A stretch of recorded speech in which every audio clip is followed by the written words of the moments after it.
Hey guys, this is Kenneth. You know, I did a little video a couple nights ago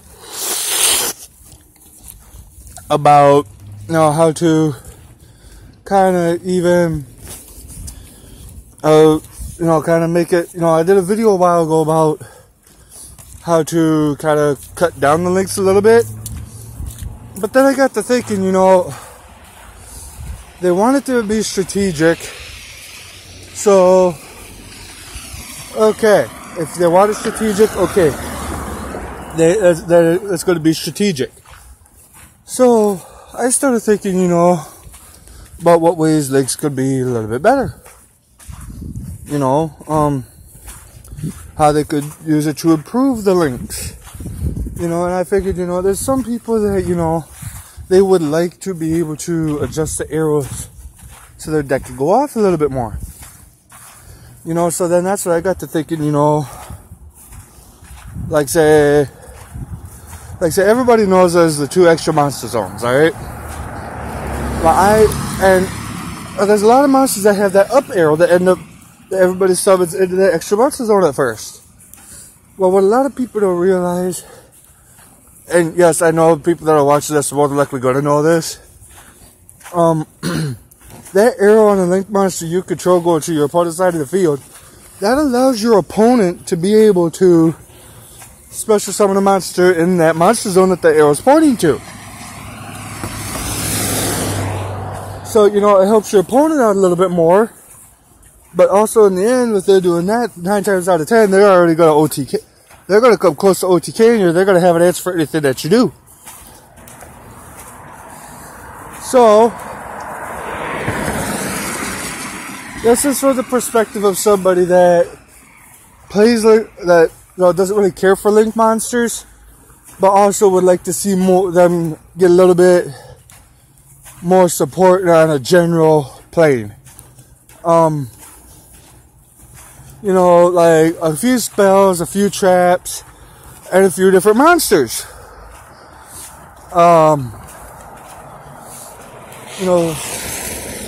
For the traps, I'm thinking more or less like, have like 3 different traps. One that, a continuous trap, where as long as that card stays on the field,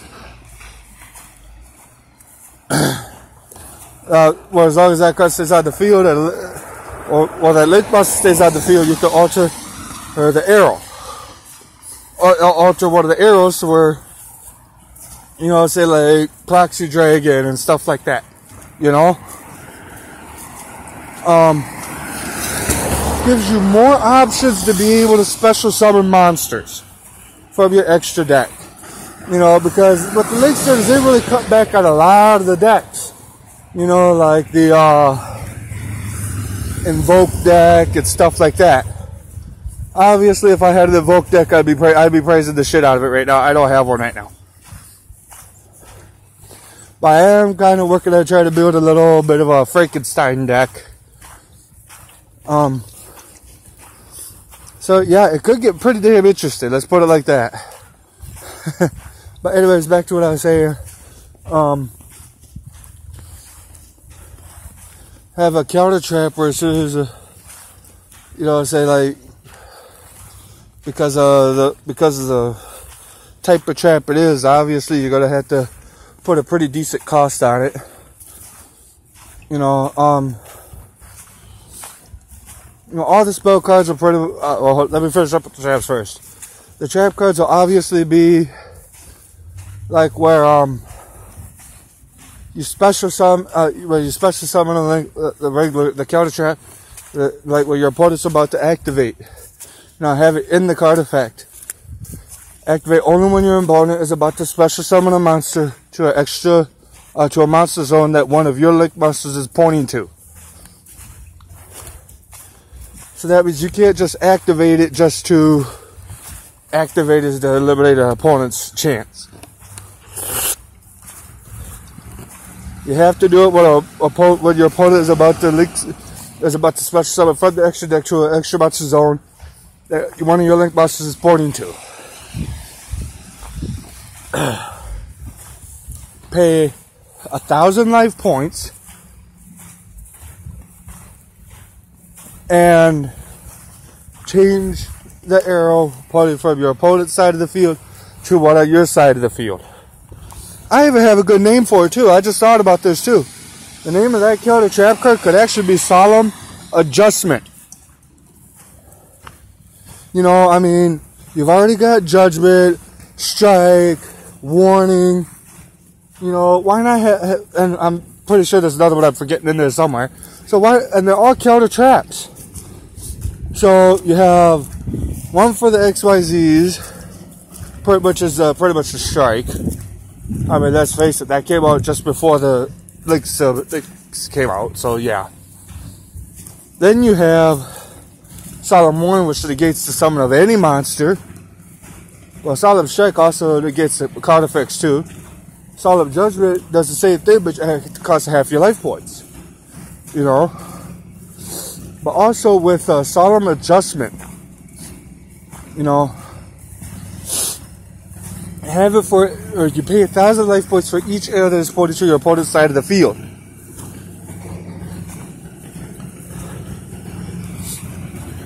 So, say you have 3 arrows on one of your link monsters pointing to your opponent's side of the field.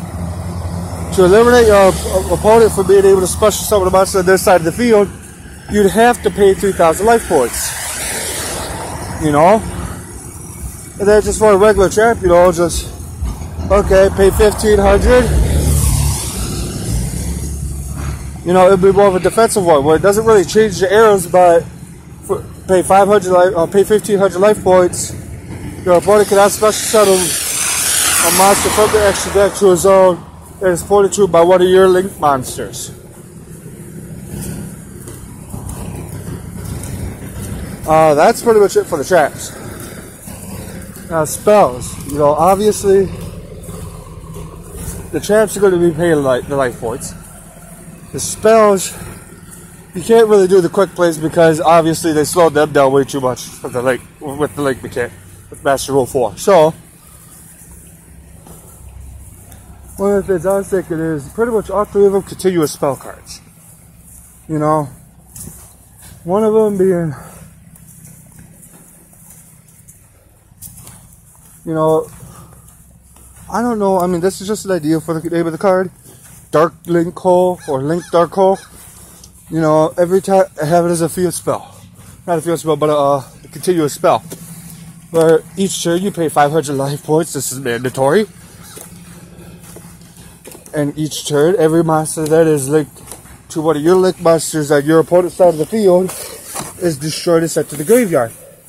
Effects are negated.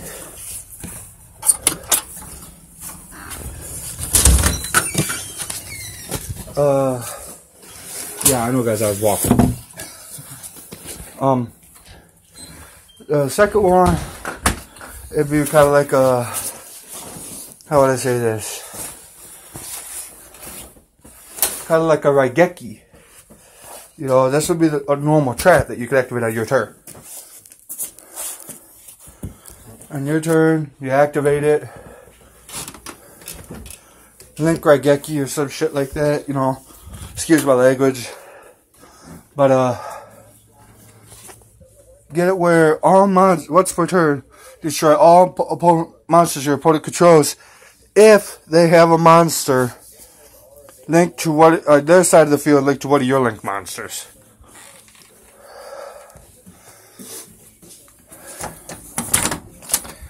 Then, as a, what would you call it, a continuous spell, have it as like a, you know, have it as a continuous spell, you know, have some kind of effect where you cannot conduct your battle phase. Oh, by the way, all 3 of these trap cards, they're all going to have the effect where you cannot conduct your battle phase this turn. That's just how I see them. This other continuous spell card would be you pay 100 life points for each link monster you have on the field. Your opponent cannot special summon a monster in a zone linked to that card. So yeah, and that one wouldn't be a mandatory effect. That would be like, okay, you know, whatever. And you know, something similar to that. All right, this is going to be it for part 1. I will be uploading part 2 here in a little bit. I just got back to the house. The majority of the video was while I was walking back. So, all right, see y'all in a little while.